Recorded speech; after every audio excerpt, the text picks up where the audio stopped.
Je n'ai évidemment pas choisi ce sujet au hasard. Je dirais même que c'est lui qui m'a choisi. Une longue histoire de lien parental a commencé à s'écrire en moi il y a maintenant bien longtemps. Une histoire d'abord personnelle et qui petit à petit s'est inscrite dans mon parcours professionnel. C'est quoi être parent pour vous ? C'est la question que j'ai posée à plusieurs dizaines de personnes afin d'alimenter notre réflexion commune ainsi que ce travail de recherche et d'introspection. Une belle et grande réflexion dans laquelle je vous invite à me suivre à travers ces images. Ce mémoire a pour objectif de révéler le sens du mot parent, de mettre en lumière le potentiel humain, de répertorier les besoins d'accompagnement des familles, mais également de me plonger dans mon histoire personnelle, celle de ma venue au monde et de mon lien à mes parents et à mes filles.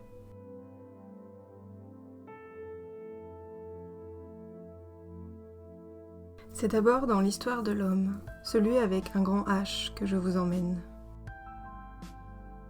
Car il faut évidemment un commencement, alors démarrons par une brève exploration du commencement de la vie humaine. Une douce histoire naturelle et animale, pleine de vulnérabilité. Être parent, c'est tout d'abord accompagner son enfant à être le plus rapidement possible autonome. C'est-à-dire être en capacité de définir ses propres lois, savoir désobéir à des principes limitants ou toxiques, et ne plus dépendre pour mieux apprendre à créer des liens ressourçants. On sert de guide, on peut être un guide, on a un guide dans l'apprentissage de la vie quotidienne, un guide pour lui transmettre nos valeurs. C'est protéger ses enfants, s'occuper de ses enfants. Je me rappelle toujours la première fois où mon premier est né.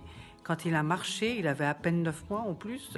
Ça a été quelque chose d'extraordinaire. Enfin, quelque part, il devenait libre.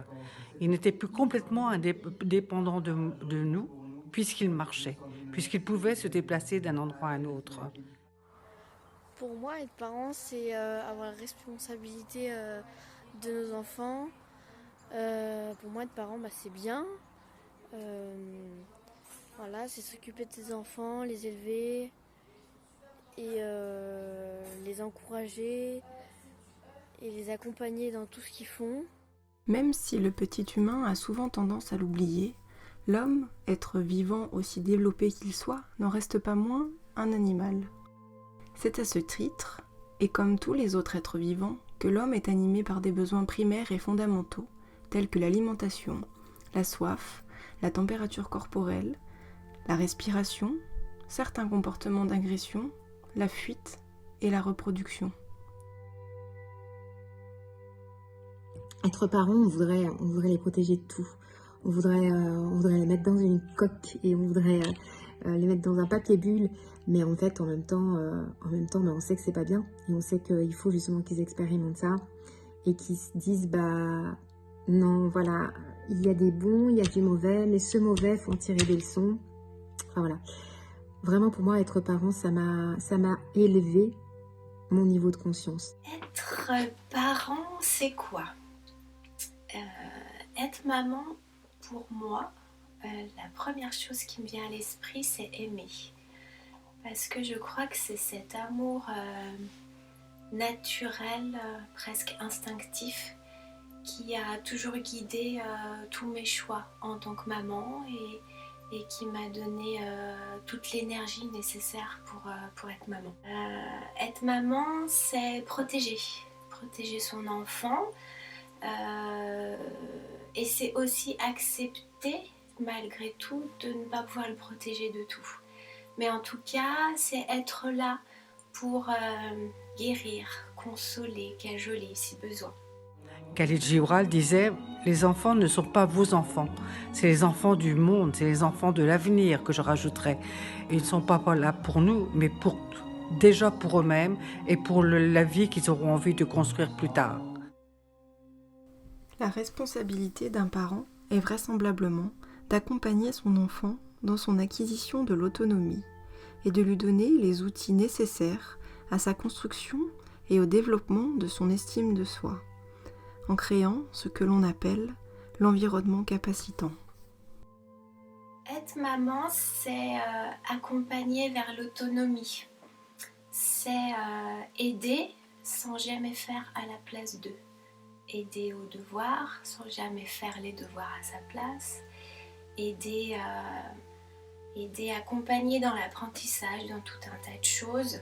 Être là et savoir à un moment donné lâcher pour que son enfant puisse acquérir l'autonomie. C'est donner la main pour apprendre les premiers pas, mais savoir lâcher la main quand c'est le temps et pour qu'il le fasse lui-même, quitte à ce qu'il tombe, mais qu'il puisse se relever et repartir.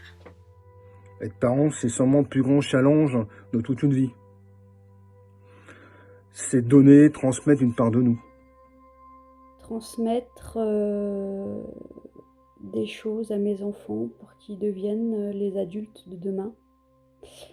Donc essayer d'être au plus juste, être un exemple tout simplement pour eux. Transmettre une culture, un savoir, la confiance, surtout en eux. Faire en sorte aussi de les accompagner vers l'âge adulte pour qu'ils aient toutes les armes nécessaires pour affronter le monde de demain, leur monde à eux, et qu'ils puissent être épanouis ensuite dans leur future vie d'adulte. Voilà. Que les enfants vont être très dépendants de nous dans leur première partie de leur vie, et c'est ensuite de leur transmettre toutes les bonnes choses, de savoir-faire, de savoir-être pour réussir. Ce qu'est d'être parent est justement après d'élever son enfant dans un cadre de bienveillance pour justement lui apporter tout ce qu'on peut, en fait, tout son savoir-faire, son savoir-être, et dans une logique d'évolution. Être parent aujourd'hui, c'est répondre aux attentes de nos enfants en restant en lien avec nos valeurs, c'est leur inculquer les règles de sécurité et leur apprendre ce qui est bien et pas bien. C'est réfléchir au quotidien sur l'environnement, sur l'impact de nos actions et de nos achats, et de leur inculquer aussi les bonnes choses, et de leur construire un patrimoine en réfléchissant à nos épargnes.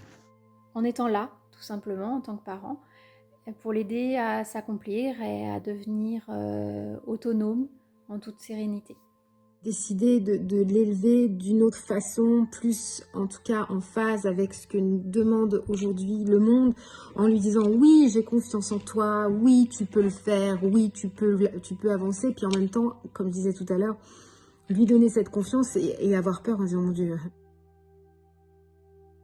Nous avons vu qu'en permettant l'autonomie à l'enfant et en le laissant évoluer librement, nous lui permettons de devenir lui-même. Ce processus offre également aux parents l'occasion de se découvrir et de se réinventer. Il n'y a pas un jour qui passe où j'apprends pas quelque chose, grâce à mon fils qui a 6 ans.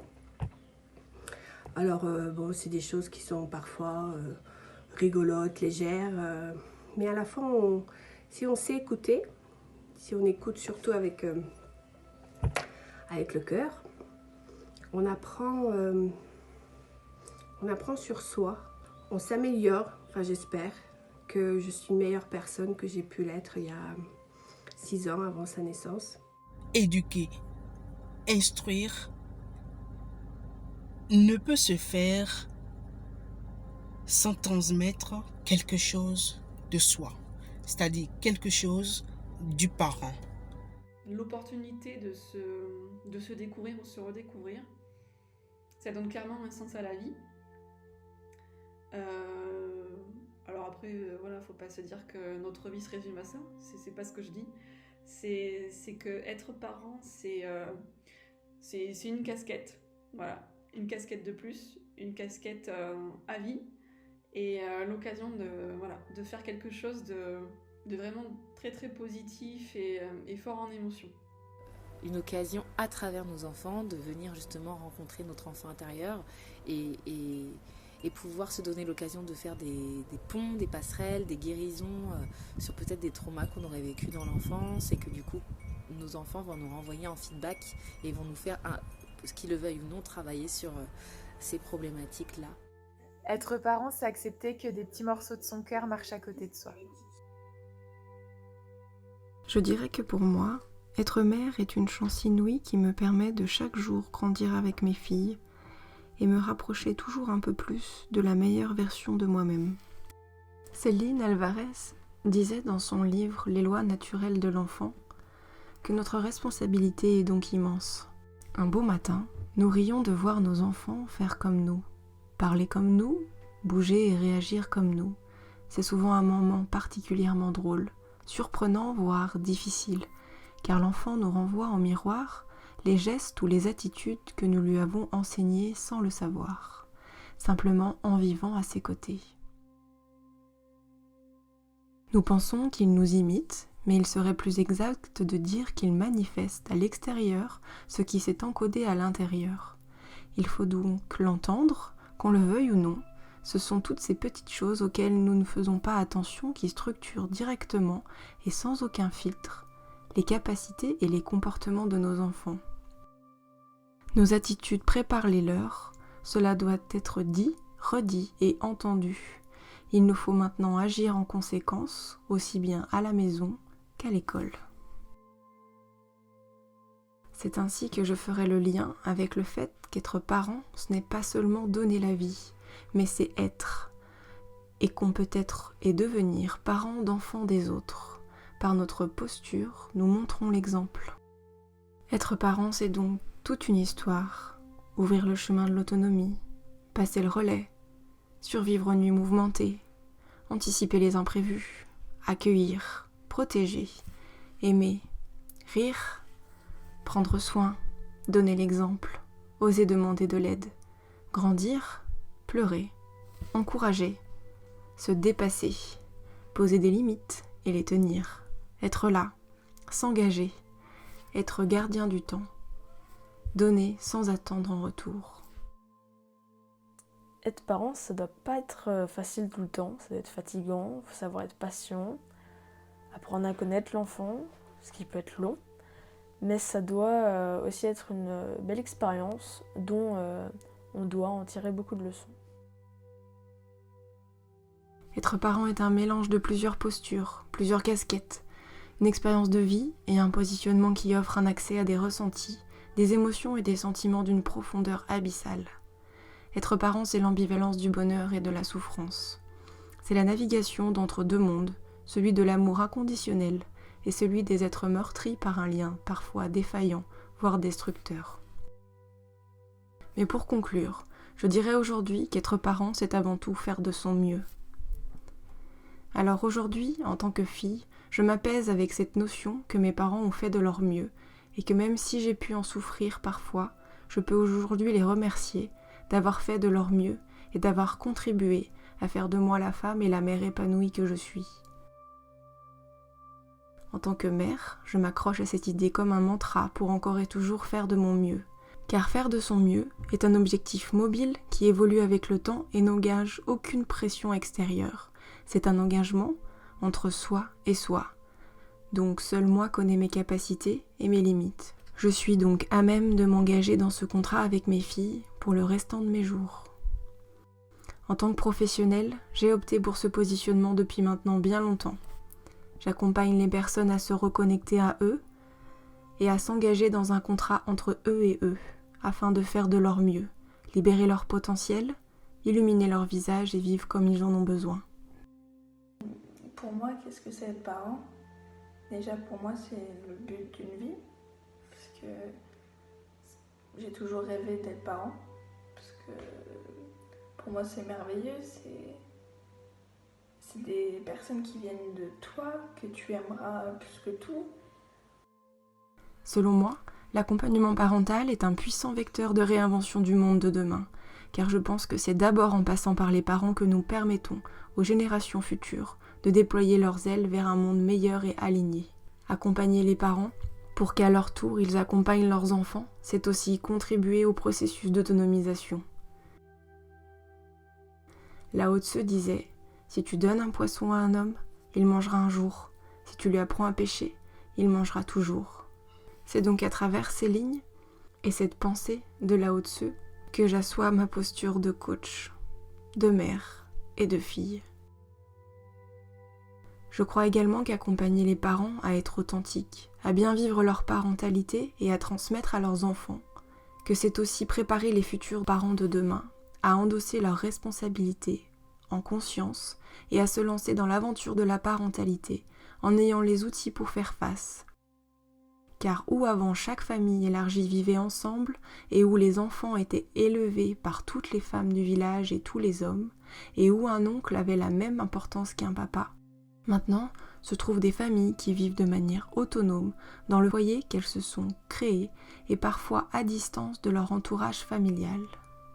Donc là où la parentalité s'apprenait par l'observation, il faut maintenant repenser, à transmettre et à accompagner.